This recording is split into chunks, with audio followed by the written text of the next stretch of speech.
The first budget tabled by Prime Minister Carney and the immigration levels for 2026 and beyond.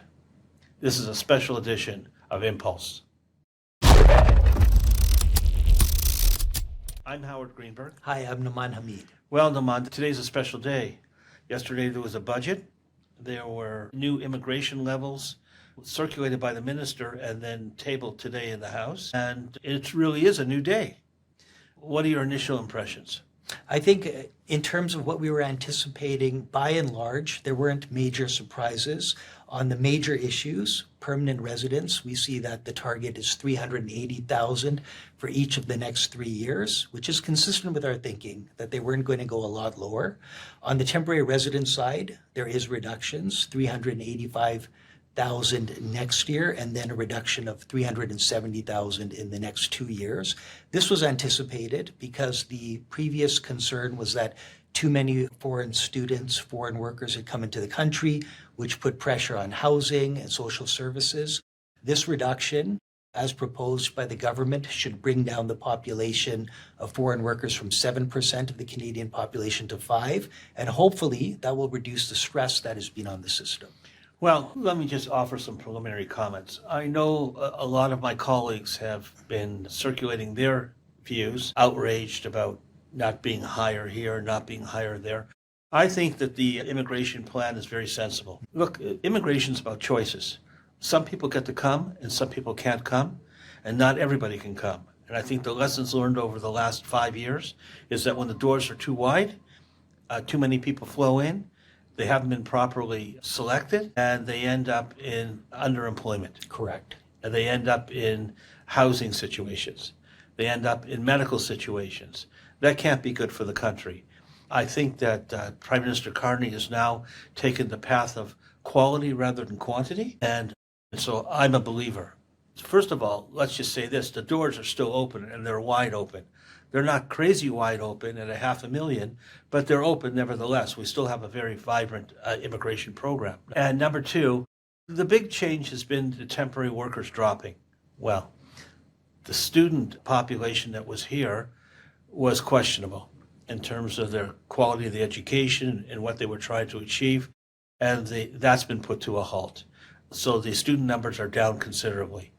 And then the rest of the reduction in temporary resident having to do with ancillary work permits, for example, which are not being provided anymore, it can be explained by the repositioning of the temporary resident population who are in skills that are needed in Canada, etc., into the new vein, the new process.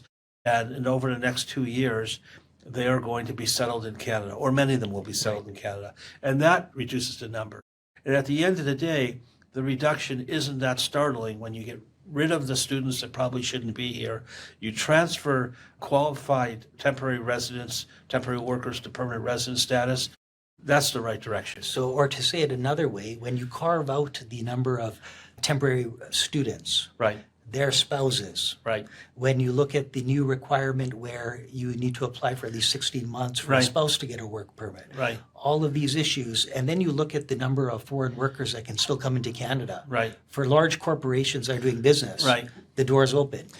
Well, so who are the big losers in this when all is said and done? Express entry applicants outside of Canada who are not francophone, who are not coming in preferred occupations like medical, construction. There's no room in the plan for them. For them, for students, very limited number now. Right.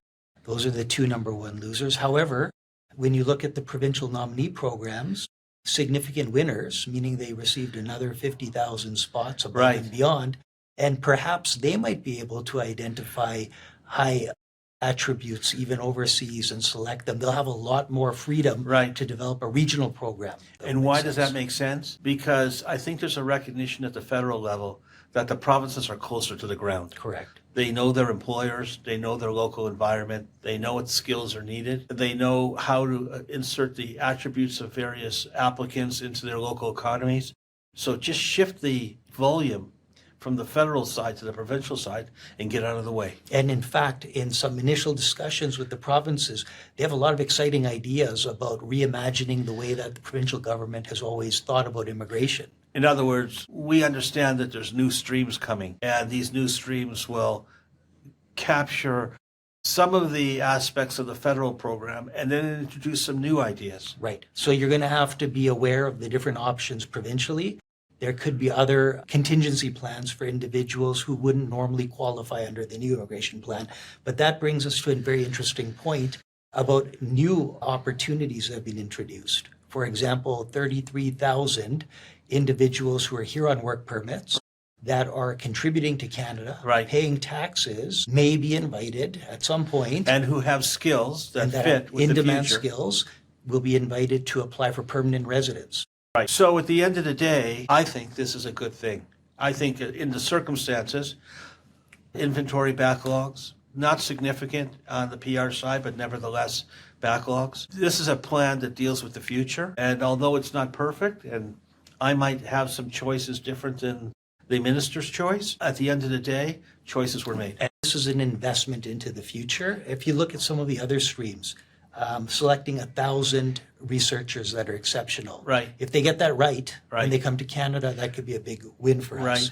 We're looking as well, some smart ideas, protected persons who are Right. in Canada, normally facing huge backlogs waiting for their case.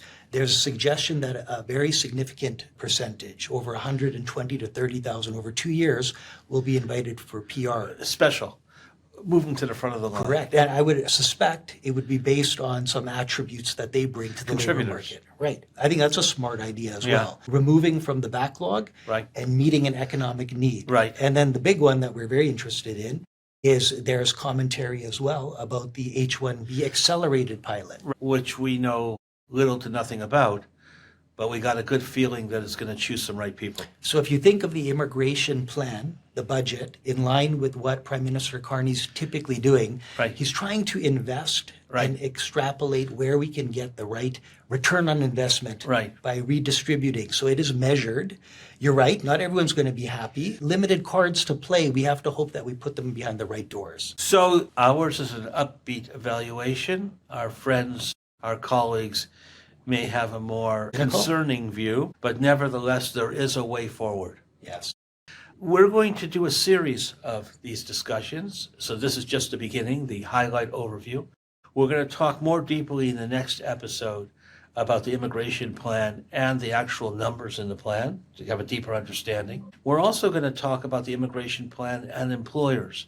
There are very direct and subtle ways that employers are directly impacted and must be aware of what the plan means for bringing foreign workers' skills to Canada. Right. And in fact, in our publication that we're releasing, on Right. the annual plan, there's very practical questions and answers that will help make sense depending on where you sit. If you're an employer, foreign worker, aspiring immigrant, that will help you understand how this plan impact you. So we encourage our listeners to take a look at our LinkedIn site. We have posted a special publication with 4 key areas that are covered by the immigration and the budget plans, and with a question and answer format, really get to the heart of what it is that the Prime Minister's government is trying to achieve.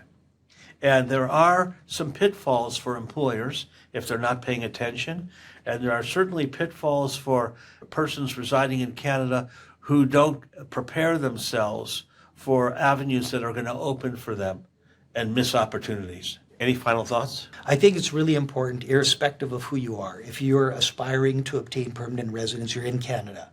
If you're potentially looking to get an LMIA to be able to stay in Canada, Right. you're a student and you're concerned about a postgrad work permit, or you're an employer and you're about to move a number of foreign workers, this is the time to step back. There are going to be new programs. There's going to be new processing trends. And strategy is the number one thing to think about. Even if a door is not open today, we're going to find in the next few months lots of new policies that could open the door for individuals in Canada. Even an H-1B holder, for all we know, could be fast-tracked into Canada and might have a streamlined process even for PR. So it's a time to really step back, think about your strategy, and then ensure that you've got an approach going forward.